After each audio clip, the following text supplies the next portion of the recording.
the beach and make things worse. Sinking lifts up, and you'll need to recover that rope very, very carefully. So, the pressure is building now on the runners as they're surrounded on two sides. Captain Kedward is looking to fight through that last 20 metres to ensure that he's successful as far as personnel. It really goes back to my previous point about the rheostatic capability of the robbery. We've seen humanitarian and gentle, soft footprints on the ground thickening very, very swiftly into a very kinetic and violent and really effective way of suppressing. We're not going to see us, or we hope we won't see, you won't see us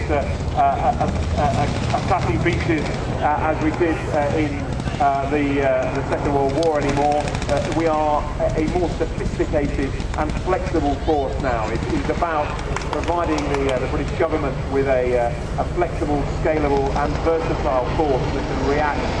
We should have had the team fully installed on some weeks as we had with the team off Libya as they were lurking, we call it, or poising in the littoral around Libya if they were needed to conduct an operation such as this. So the first section have fought through, they have defeated the enemy on the position, and they're looking now to reorganise as Captain Kedward brings them back into a baseline.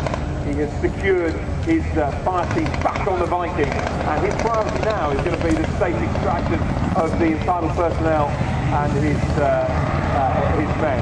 You might wonder what the Sea King's doing. It's not just showing off by David John Gibbs. Well, okay, yes, it is probably mainly showing off, but in reality it's a very important fine function that he is conducting now. He is looking beyond the immediate area to ensure that no further enemy incursions happen into our AO, our area of operation. And he's also a show of force capability to scare off further enemy from being stupid enough to take us on.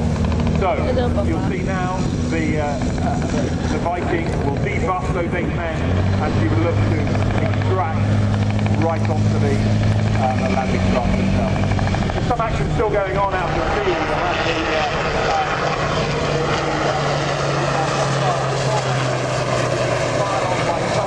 And keep our boat lane secure. So back to the Viking, 4 men out, 5 men out, there's 8 there to come. So the commander is just waiting to speak to the Viking operator to make sure all his men are out as they now reverse at great speed. You might well notice that what we're doing today is sequence tightly. That's not just because it's displayed for you, ladies and gentlemen, boys and girls. That's because we have a very highly performed and scheduled standard operating procedures. The Viking reversing looks to very overflying the walks the wing over. There's really nothing that man can't do with a helicopter except possibly bake bread that he can pick the milk up en route. So the entitled personnel now extracting across the sea. The ambassador really most unseemly getting his feet wet. But the key thing now is for us to extract, get ourselves back on the mountain face and reconfigure. This could be one of any number of operations. Captain Kedward's men will reload, recock and get themselves ready for the next tasking. He's getting the cordons shrinking all the time until he's back in that original tight open square. Back on the landing craft you have the army looking to get all of those entitled personnel. I'm sure there's a slight sense of disappointment from some of the embassy wives that they're not being handled by the robbery, but we can resolve that later back on the mountain way. The army are doing a fantastic job.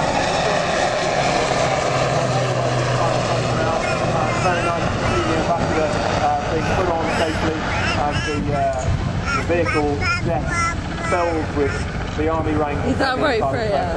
You're saying what happens now, you could argue that it's more or less over. The reality is this is probably the most dangerous part of the whole operation. The cordon is shrinking, therefore our available firepower on the beach is reducing. We have one of our assets, the landing craft utility, fixed as she is loading. and Captain Kedward is bringing in the landing craft business personnel in order to extract his main body. Very important in the overflight.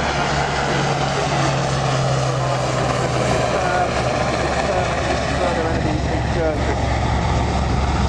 HMS Tyne has taken up position across those boat lanes to allow us a safe transit back to the Mount Bay, where the amphibious task group is commanded.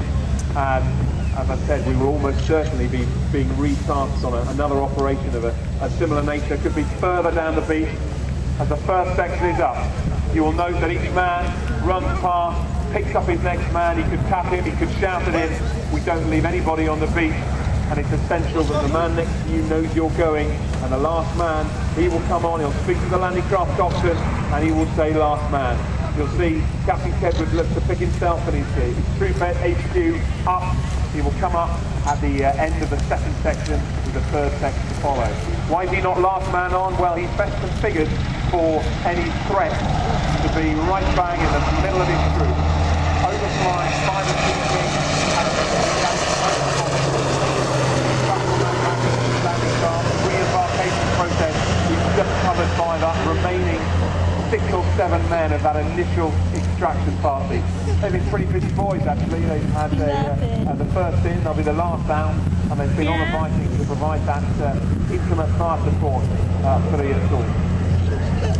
This will be happening quietly, unhurried, words over the radio, calling each element in. The landing craft, up goes the ramp. It will be, as soon as we start backing off, in come those two radars, those 2 rigs. Very important to the end of the flow.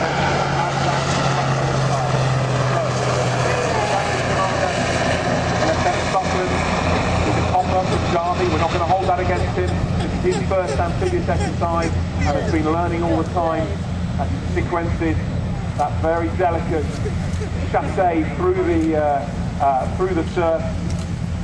First 2 men are on, they are now covering the beach, and the last 3 are up. The last 3 are up, and you'll see that they're being very carefully covered at all times by their mates.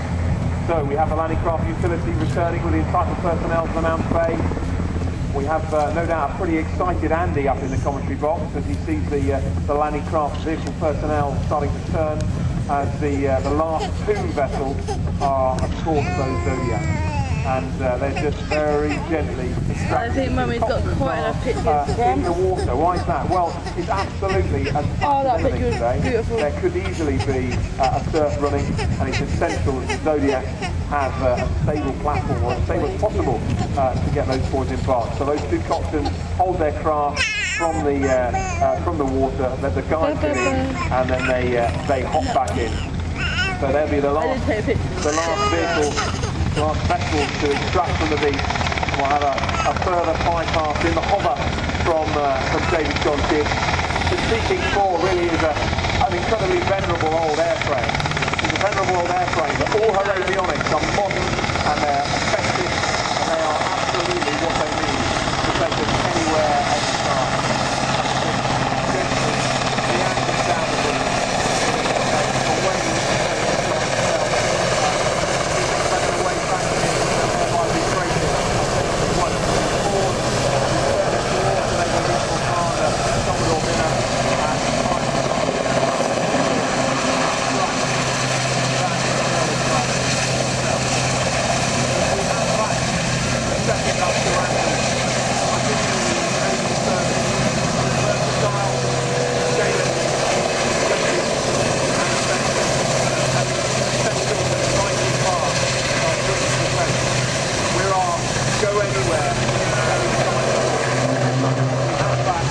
Andy, how did that work?